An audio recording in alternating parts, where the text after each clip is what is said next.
Hello everyone, ಎಲ್ಲರಿಗೂ ನಮಸ್ಕಾರ. ತುಂಬಾ ಜನ ನನಗೆ ಕನ್ನಡದಲ್ಲಿ ವಿಡಿಯೋ ಮಾಡಿ ಅಂತ ರಿಕ್ವೆಸ್ಟ್ ಮಾಡೋದಕ್ಕೆ ನಾನು ಈ ವಿಡಿಯೋ ನಿಮಗೋಸ್ಕರ ತಗೊಂಡು ಬಂದಿರೋದು weight loss snacks sweet corn chaat. ಇಲ್ಲಿ ಒಂದು sweet corn, roasted sweet corn ತಗೊಂಡಿದ್ದೀನಿ, ಒಂದು ಲೈಮ್, ಒಂದು ಹಾಫ್ ಮ್ಯಾಂಗೋ ಸ್ಲೈಸ್, ಇನ್ನೊಂದು half pineapple. First mango slice ನ ತಗೊಂಡು ನಾನು ಸ್ಮಾಲ್ ಪೀಸಸ್ ಅಲ್ಲಿ ಕಟ್ ಮಾಡ್ತಿದ್ದೀನಿ.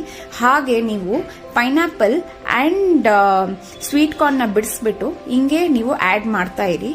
ಈ ಚಾಟ್ ತುಂಬಾ ಜನ ನೀವು ವಿ ಪುರಂ ಅಲ್ಲಿ ಸ್ವೀಟ್ ಕಾರ್ನ್ ಚಾಟ್ ತಿಂದಿರ್ತೀರಾ. ಸೊ ಅದಕ್ಕೆ ನಾನು ಮನೆಯಲ್ಲೇ ಸೇಮ್ ವೇ ಅಲ್ಲಿ ಪ್ರಿಪೇರ್ ಮಾಡ್ತಿರೋದು. ಸ್ವಲ್ಪ ನಿಂಬೆ ಹಣ್ಣು ಹಾಕ್ಬಿಟ್ಟು, ಸ್ವಲ್ಪ ಸಾಲ್ಟ್, ಆಮೇಲೆ ಸ್ವಲ್ಪ ಬ್ಲಾಕ್ ಪೆಪ್ಪರ್ ಪೌಡರ್ ಹಾಕ್ಬಿಟ್ಟು ಚೆನ್ನಾಗಿ ಮಿಕ್ಸ್ ಮಾಡಿ, and your weight loss snacks is ready. Thank you and love you all.